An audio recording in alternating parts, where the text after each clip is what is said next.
All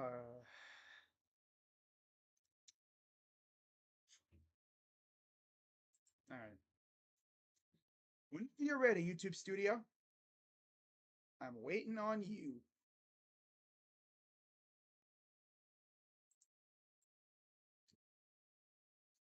Whenever you are ready to go.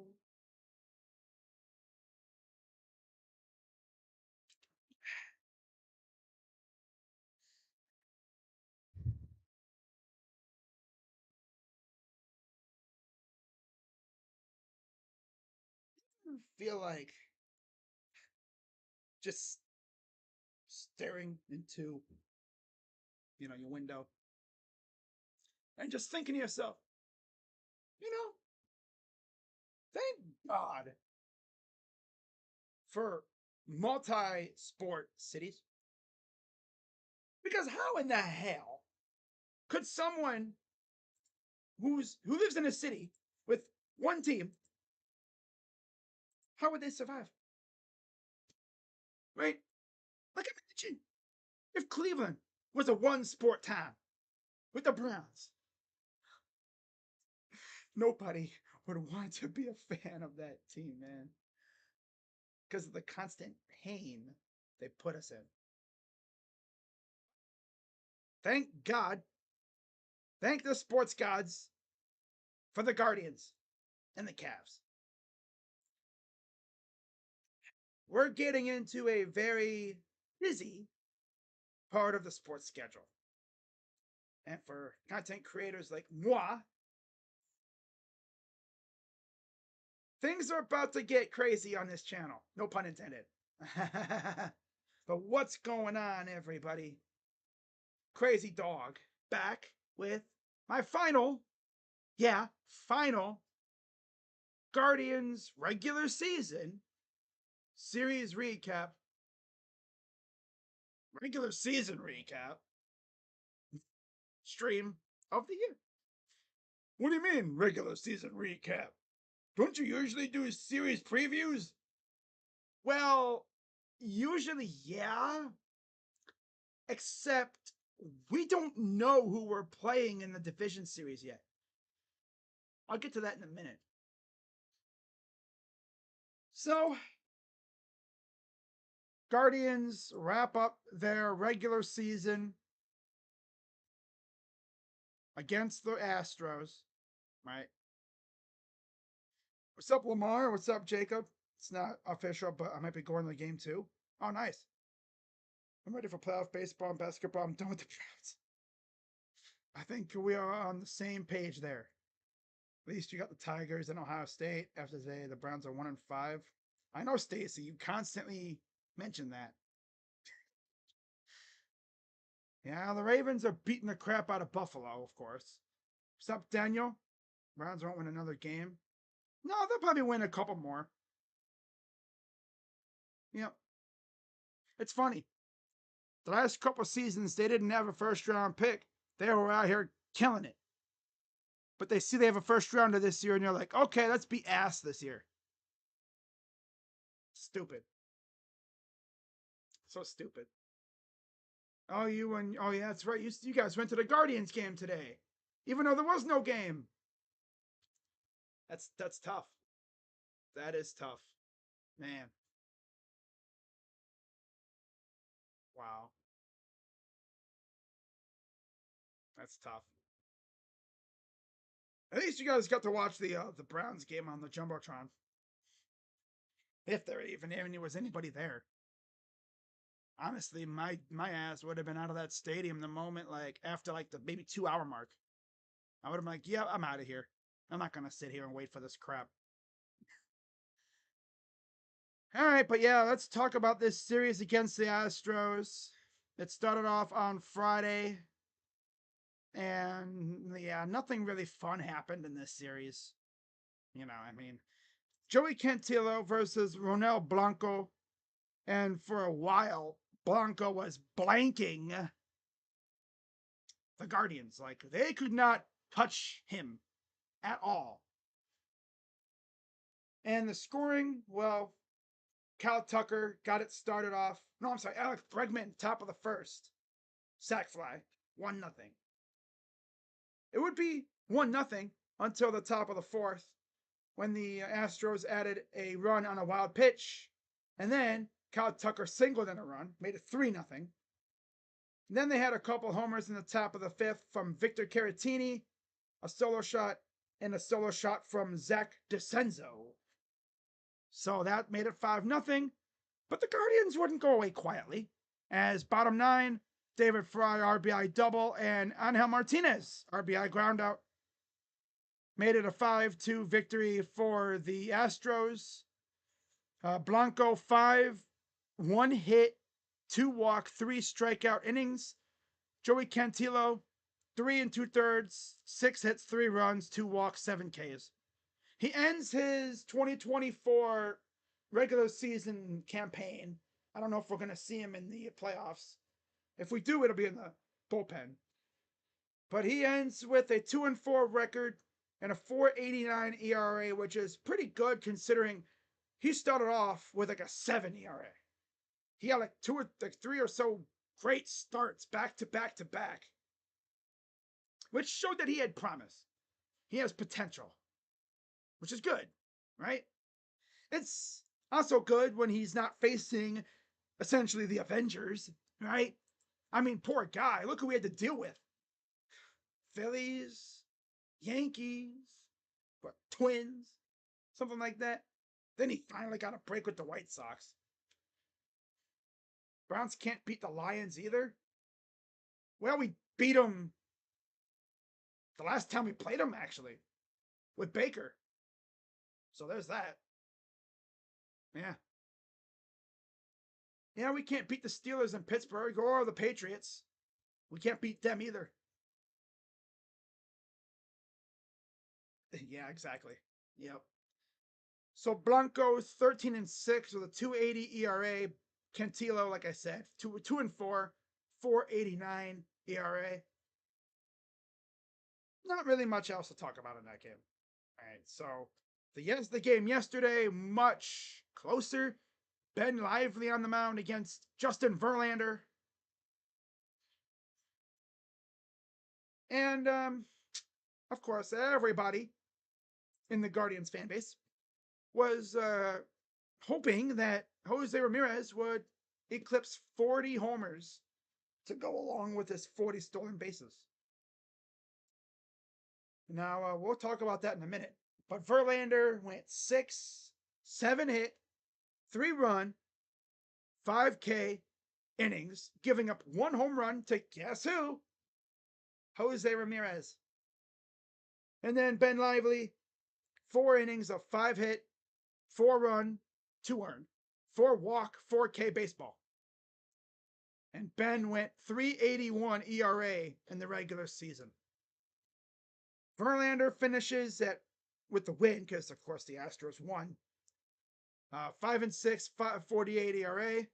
Ben Lively 13-10 with a 3.81 ERA, and then Dubin got his second save, 4.17 ERA. So DeCenzo got him on the board early in the first with an RBI single. And then Jose Ramirez would actually give the Guardians the lead with a 2-run shot, his 39th. Made it 2-1. And then, top second, it was John Singleton with a walk to tie the game. And then Zach DeCenzo reaches on the throwing error, made it 4-2. That would be all the scoring. Oh, no, wait, no. J-Ram would get a sac fly. Yep, a sac fly. Made it 4-3. So that's it. Yep. That's it as for the game? No, for the season. Because the game that was supposed to happen today, of course, got rained out. Oh, but couldn't they make it up? Yeah, they could have. If the Astros didn't have a practice day tomorrow. Because since the Astros weren't a top 2 seed, they got to play on Tuesday. So now they got to head back to Houston, have like a workout day, I guess, to prepare for the Tigers. First pick in 2025 will be Chiron Drones. No, it'll be Shador. It'll be Shador. Yeah.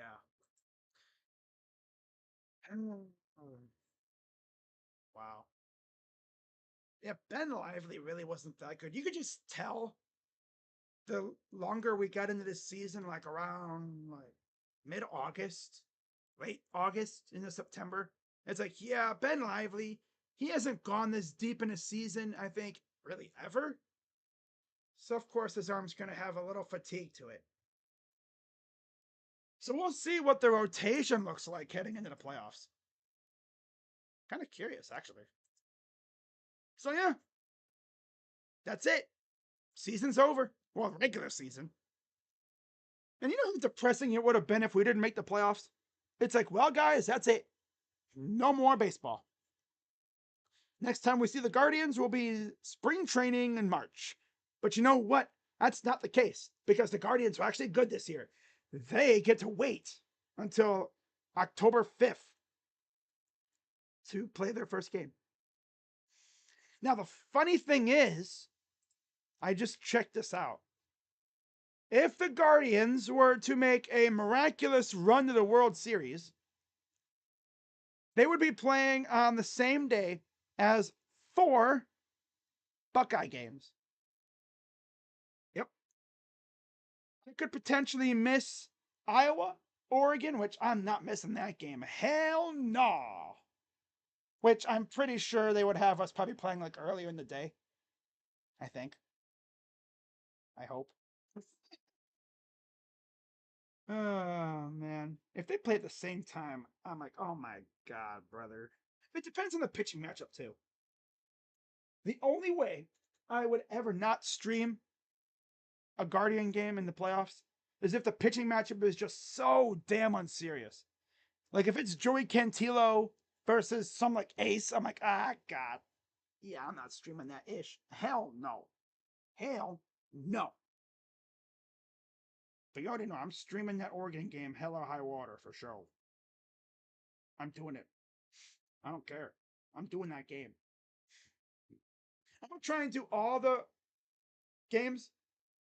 Of course, I tried that in 2022, and yeah, I thought it was gonna go well, and then the Guardians decided to play a 15-inning game against the Rays. But again, we'll see how things go there. Now, as far as the Cavs go, I mean, there's like what a couple preseason games that they will be playing the same time as, but I don't care about the preseason. It is what it is there. Regular season, I'll be able to do the first game against the Raptors opening night. But after that, they play, I think, every day up until, if they make a run, the Bucks game, November 2nd. If they were to make a run, the ALDS and CS, well, maybe the CS, if they make it to the ALCS, then yeah.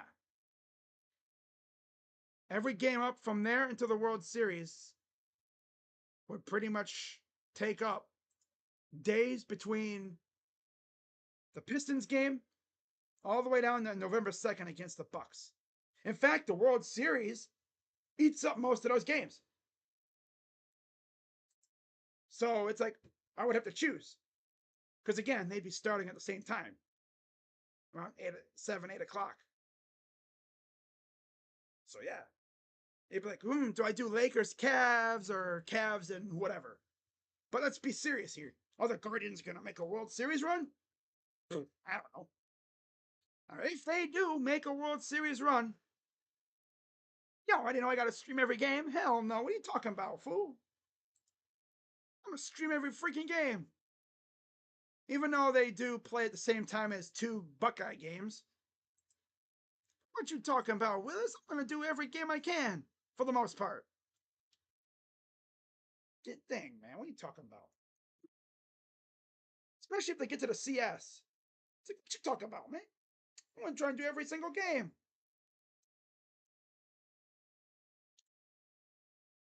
And the reason why I wouldn't is, again, because of the pitching matchup.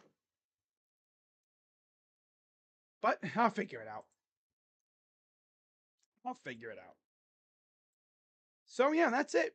No more regular season games now for like 30 teams until next March. I say 30, or no, 28. 28. 28 teams. Tomorrow, we got 2 games. A doubleheader, Mets and Braves. And if you're wondering, am I going to stream any of them? Damn right I am. I'm only doing one, though. I'm only doing one. I'm doing Severino and Sale tomorrow. Yeah, how about that? Padres were trolling today, man. They knew what they were doing. They knew exactly what they were doing. They set it up to where no matter who they face, because remember, if New York or Atlanta sweep, then whoever sweeps and the D-backs get in. But if they split the doubleheader, they both get in. So you know damn well I'm doing that second game. I might even talk to JB Taylor and see if he'd want to do it. Because his team is literally sitting like him, watching this game, thinking, are we going to get in? I'm doing the second game. I'm going to talk to JB Taylor, see if he'd want to do it. It's a 440 first pitch, Severino and Sale. I'd have to talk to him to see about that. That'd be lit. It'd be lit.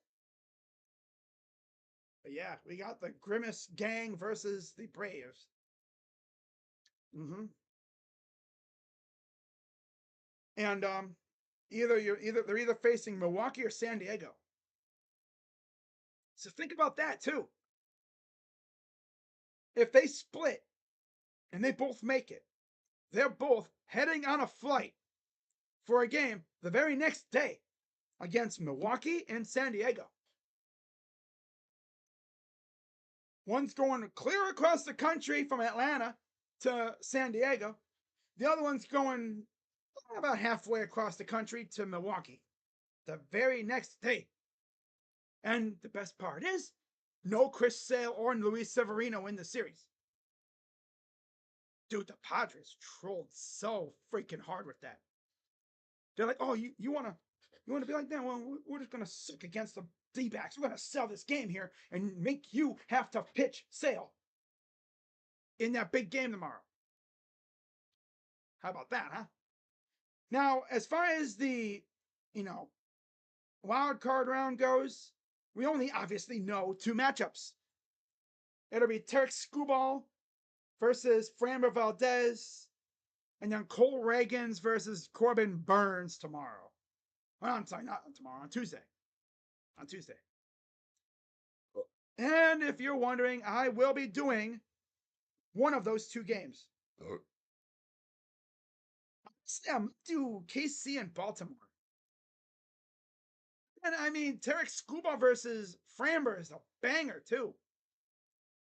And of course, they start an hour and a half after each other.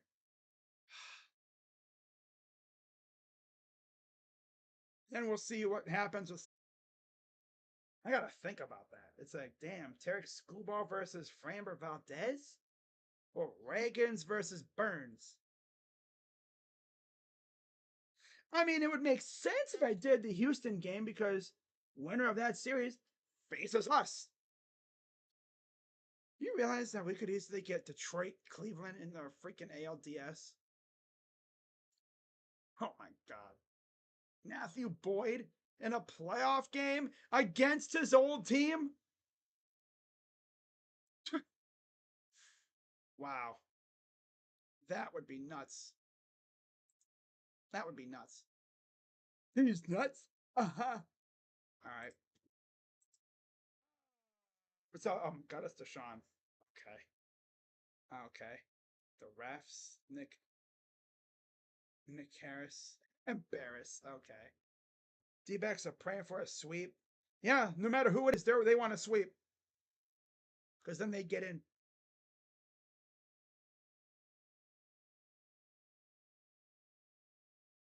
But I'm thinking about doing one of those two games. I'm going to do probably the 4 o'clock game. But it's a little bit of fun, okay? Let's look at the stats. Obviously, unfortunately, J Ram falls 1 home run shy from a 40-40 season and 1 double shy of a 40-40-40 season. So really, you look back at who we can, scold and who we want to, call names. Willie Abreu of the Red Sox. I think J.J. Bleday robbed him of a home run once upon a time. And honestly, the ballpark of Oakland and Coors Field. That's like 4 home runs he should have had right there. And also, if he didn't get ice cold randomly again, he probably would have had a couple more home runs in there too. But stat wise, let's take a look at the stats. Because we love stats, don't we? Who doesn't love stats? Nerds? No, nerds love stats. Oh, excuse me. Oh my God, brother. Fourth quarter, 35-10 Baltimore. Is it me? Or did this game fly by? Probably because I've barely been watching. Damn. All right, so let's take a look at the leaders in each category for the Guardians. Starting off in games, did we have any Iron Men? No. We didn't have anybody who played in every single game. Jose played in 158 of the 162 games. Or 161, technically. Spencer Howard, 2 games. Jose, 3 games. Straw, 7 games.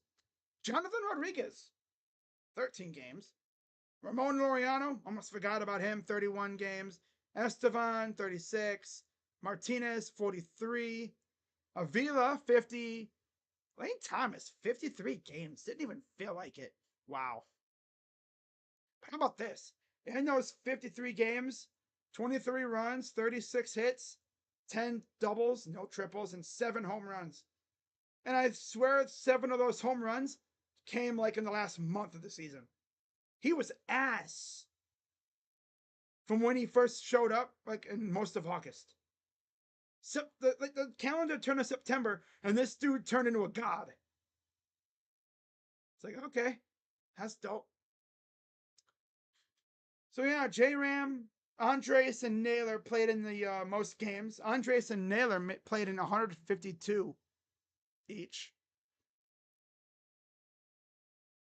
Naylor 123, Brian Rocchio 143. Wow. J-Ram 279 average, 335 on base. Not bad stuff. What about pitching? Let's take a look at pitching. Who had the most wins? Len Lively, 13. Tanner Bybee with 12. Matthew Boyd, 2. I'm sorry, Shane Bieber, 2. It's that. Shane Bieber went the whole season without giving up a run. Because he only played 2 games. Because his arm freaking decided to rebel against him. 12 innings, 10 hits, no runs allowed. 1 walk, 20 Ks. The pace that dude was on was like Cy Young worthy. The fact he was doing all that stuff with a barking arm, oh my God, bro. His arm was barking at him. And he was out here striking people out like, didn't even look like he was hurt. We did a good job masking it. I will say that. Most losses went to Carlos Carrasco, who went 3-10 the entire year in 21 games. Wow. ERA leader. Tanner Bybee was the only one who qualified. Wow. That's actually crazy. Games, Hunter Gaddis, 78 games. Obviously, the majority of these guys on this list are all relievers. The closest starter was Ben Lively with 29 games. Wow. And then, of course, saves. Class A, 47. Barlow 2, Avila, Sabrowski, Sandlin, and Smith had 1 apiece. Save opportunities. Clase at 50. Gaddis 0 for 5 in save opportunities. Stinky. Sandlin at 4. Barlow at 3. Smith at 3. Heron had 2. And then Avila and Sabrowski had 1. What innings? Who had the most innings? Tanner Bybee, 173 innings. How about hits? Who led the team in hits allowed? Tanner Bybee, 150 hits. Now, what about vice versa? Who gave up the fewest hits? Austin Hedges, 0. Wow. Okay, enough of that. All right, how about who led the team in runs on offense? J-Ram, 114 by a long shot. Hits. J-Ram, 173 by a long shot. Doubles. J-Ram, 39 by a long shot. Triples. Stephen Kwan with 3. Home runs, obviously, with J-Ram by 8. So by the end of the year, we had 1, 2, 3, 4, 5, 6 players hit double-figure home runs. Andres was 1 shy. Will and Rocchio had 2 shy. They're at 8. Freeman and Lane at 7. Of course, Lane had double digits throughout the entire year, but as Guardians, he was 3 shy. Manzardo at 5, all in the final month of the season. Schneeman at 5 as well. I swear they all came in like a 3-week span. Arias had 3. Florial, Jimenez, Martinez, Hedges had 2. Laureano had 1. Granted, he didn't last here long. Only 31 games. RBI leader. J-Ram, 118. There was J-Ram and Naylor by a long shot. Walks. Josh Naylor, 58 walks. Who struck out the most? Bo Naylor, 122. Damn. No surprise the Nailers led the team in strikeouts. 227. Damn. I mean, look at they had almost like 900 at bats. They struck out 200 of those combined. About stolen bases. They each had 6, believe it or not. J-Ram had 41 stolen bases. And how many times was he caught? 7. 41 steals, 7 times he was caught. I think 2 or 3 of those were in the same series against Kansas City. Who led the team in average? Oh, Stephen Kwan. Yeah. On base percentage, Kwan. Slugging percentage, J-Ram. OPS, Ramirez. Yeah, pretty cool. Ravens and Bengals, Cowboys, Steelers, Browns, Commanders, White Sox are pathetic. I'd rather have Bill Belichick come back into Cleveland. He would never do that. Hell no. No, he's enjoying what he's doing now. So, yeah, not really much else to talk about, really. I mean, I just went through the stats, you know. I can't believe the regular season's over.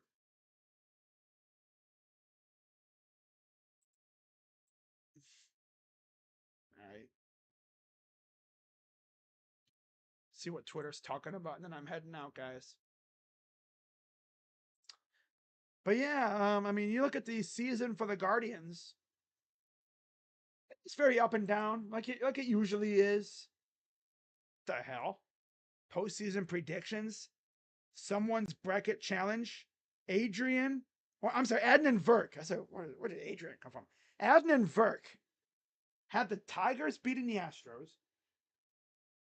Yankees. Okay, O's over the Royals and then losing to the Yankees. Guardians, Yankees in the ALCS against the Phillies, and the Guardians win the championship. Damn, Adnan. If that happens, I'll throw a party.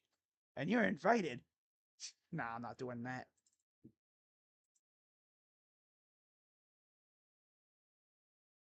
Wow.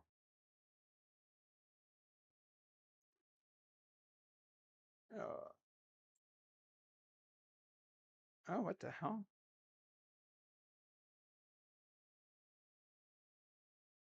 Oh. Washington Redskins. What the hell? Oh.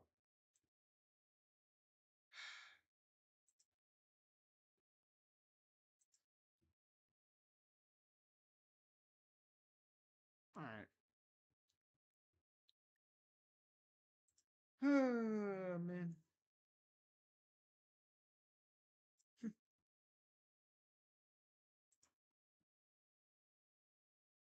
I'm just reading through Twitter at this point.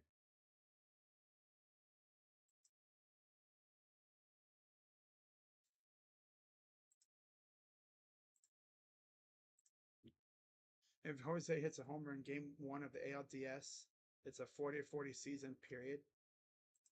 I don't know if you'd count postseason stats, but honestly, I would. Yeah, I would. It's technically a season. It's the season, so yeah. It took him. It took a postseason to do it.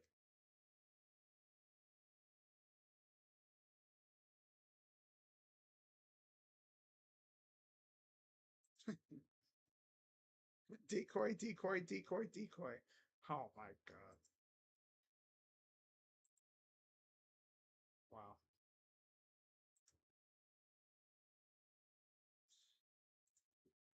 Okay, so I think that's really it, guys.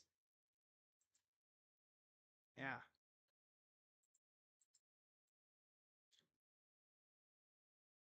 Kevin's the crappy.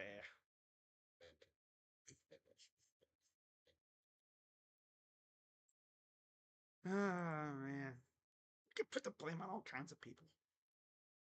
Right? The whole team stinks. And we're right back to that point where we watch other teams play. And it's like, that feels like a totally different brand of football than what we play. I mean, the team could still turn it around. They could. They could go and win a couple more, but looking at their upcoming schedule, what I'm going to say is luckily we got a first round pick. Have schedule. You know? We might have a top 5 pick again. And it's mainly because the schedule is just so damn tough. You know? But we got to rise to the occasion, man. I mean, only win we have is against a whack ass freaking Jaguars. Like, if it wasn't for the Jags being ass, naming their stadium Trevor Bank, if it wasn't for that, we'd be winless right now. At least we have that win to fall back on. But now we got to face the Commanders, and they're looking good. But we'll see if Nick Chubb comes back, which he'll be practicing, I think, this week. Hopefully, he has a good week of practice, and maybe Kevin plays him. We'll see. Would be nice, but I don't know if I want to play him at the ACL graveyard though. That's the only problem. So, yeah, we got about a week off. Like I said, I will be doing the second game of the doubleheader tomorrow. Braves and Mets. And then when it comes to the wild card games, let's see, Tuesday, of course, every team plays. My God, brother. I'm going to do. Oh, let's see. I don't know. I'll decide probably by tomorrow.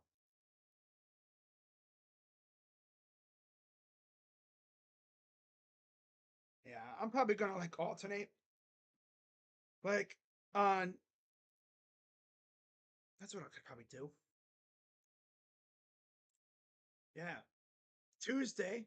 I'll do Tigers and maybe. Well, we'll see what the NL looks like, and then Wednesday, I'll alternate. Right? I'll alternate. I'll do the other 2 series that I didn't do the day before. And then Thursday, I'll just do any games that are left. Now, what if there's 4 games left?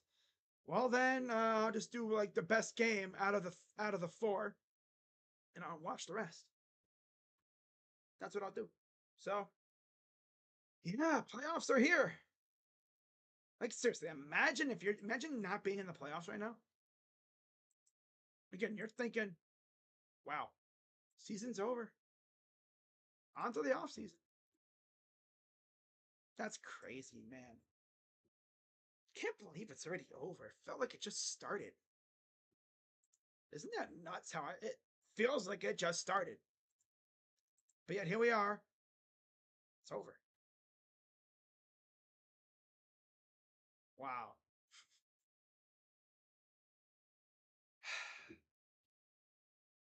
That must be tough being a fan of a team that's not in the playoffs right now. Next time you see your team play, March or, February. And of course, don't forget, what is it, like a day or so after the World Series ends, free agency technically begins. Yeah. Yep. Let me actually look at that real quick. 2024 MLB free agency technically begins. Excuse me. Oh, Chris Christopherson passed away. That's sad. Wow.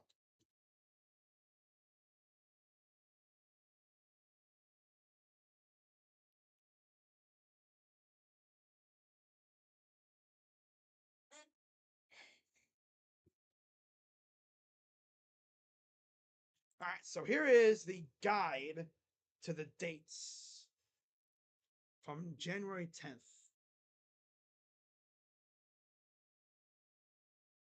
Okay. Wow. The non-tender deadline is November 17th.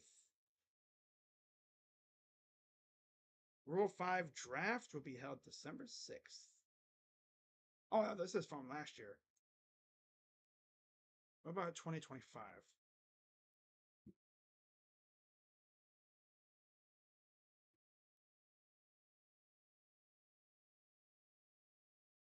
Hmm. What the heck is this? Predicting every team's 2025 opening day lineup. Bleacher Report. Wow. Damn, Joel, you're looking way ahead. Arizona, Christian Walker. Okay, yeah, he thinks Christian Walker will be back. Corbin Carroll, Jake McCarthy, Ketel Marte, Gurriel, Gabriel Moreno, Adrian Del Castillo, Geraldo Perdomo, Jordan Lawler, and Zach Gallen. Okay, cool. Braves, nothing new. Rose, Corbin Burns will be back. He predicts Boston. Wow, he predicts Boston gets Ha-Sung Kim?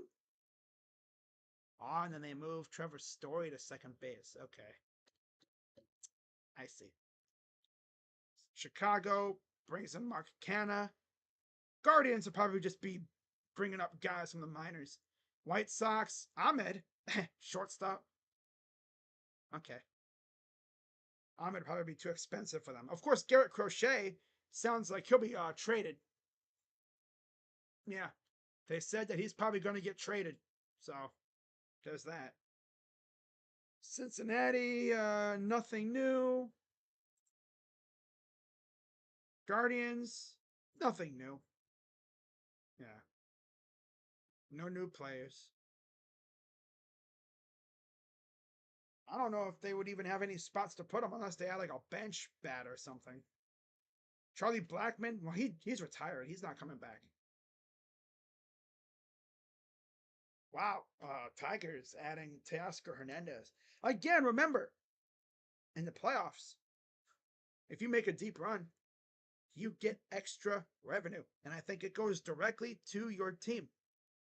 That's how the Guardians, or the Indians at the time, got Edwin Encarnacion. Yeah, that's how it works. So if we go deep again, we could maybe use that money gained to either extend or maybe sign somebody.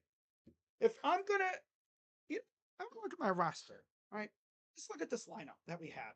Okay, their lineup from this is from September 6th. So this is our projected lineup.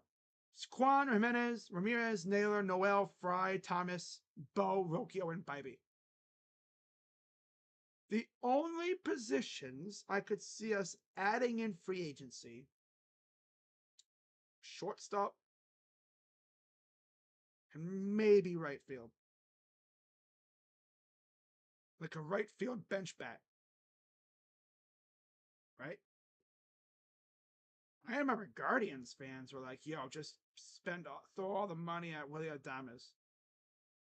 Man, if we could just get ourselves a competent shortstop, right, then we'll be good. What about Travis Bazzana? Yeah, that's true, but you don't have to sign that new shortstop to a long-term deal. 2 or 3 years, if that, you know, if that. And you can trade him at worst, right? When Bazzana's ready. Because I don't know how they're going to treat Bazzana. They might just, casually bring him up slowly. Houston, they say Bregman and Bell. Okay. Kansas City, DeYoung. LA, Michael A. Taylor in center field. The Dodgers, Winker and Adames. Of course, they would do that. Miami, Tellez, Kelly, and Verdugo. Okay. Milwaukee, nothing new. Minnesota, nothing new. In fact, they might trade some of these guys for all I know. Mets, Alonso, Bellinger, and Snell. Yankees, Soto, and Rizzo. So they think Soto is going back to the Yankees. Okay.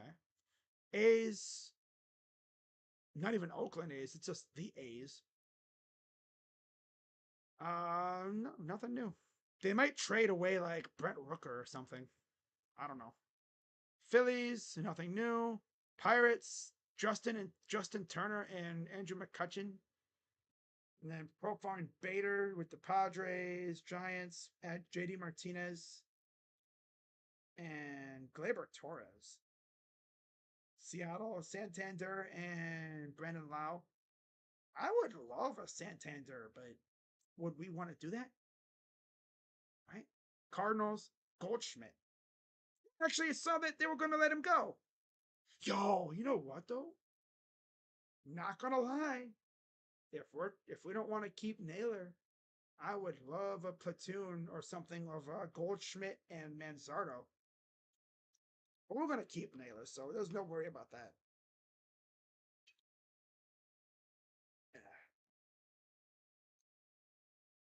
Tampa, Kyle Higashioka and Jorge Polanco. Rangers, nothing. Blue Jays, Conforto. Nats, Suarez and Peterson. And that's it.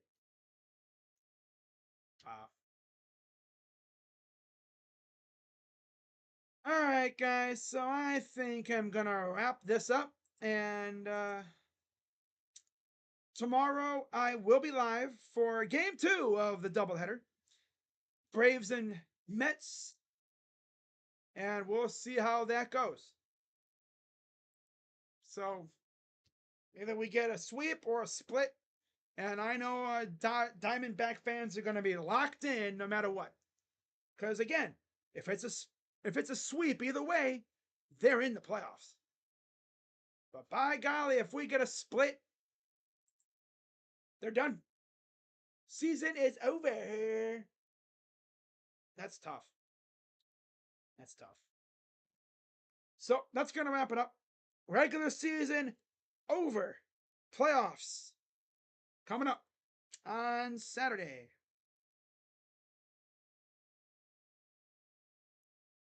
What happened? All right. So I will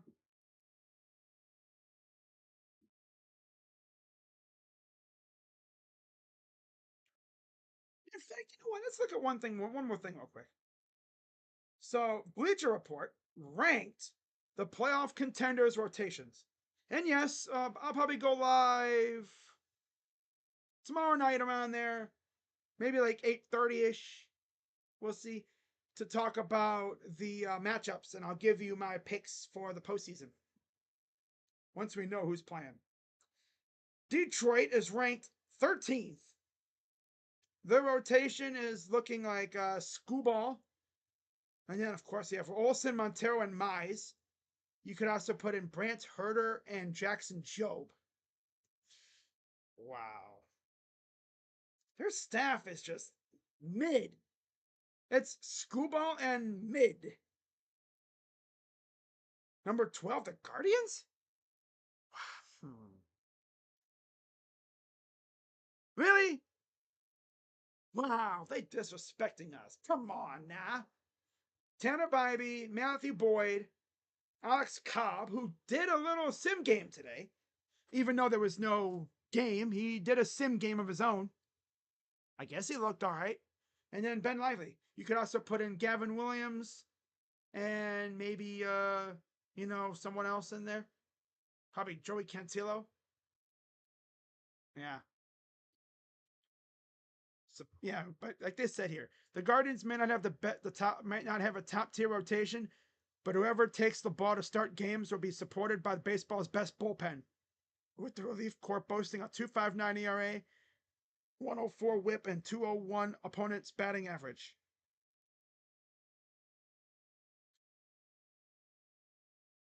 And most likely, they say Cobb will be starting Game 3 for the DS, unless it's Ben Lively. Gavin Williams is slated to pitch behind an opener. He didn't even pitch today. So he's probably going to be in the bullpen, which fits him because then he can just unleash, his full power in limited innings. So we'll see what they do. We'll see what they do. Diamondbacks at 11, they might not even make it. But if they do, oh my goodness, be ready for this rotation. Gallen, Kelly, and Fott. And then you have Erod with a possible Montgomery appearance and Ryan Nelson. Yeah, it's showtime. The Dodgers at 10? But then it's like, okay.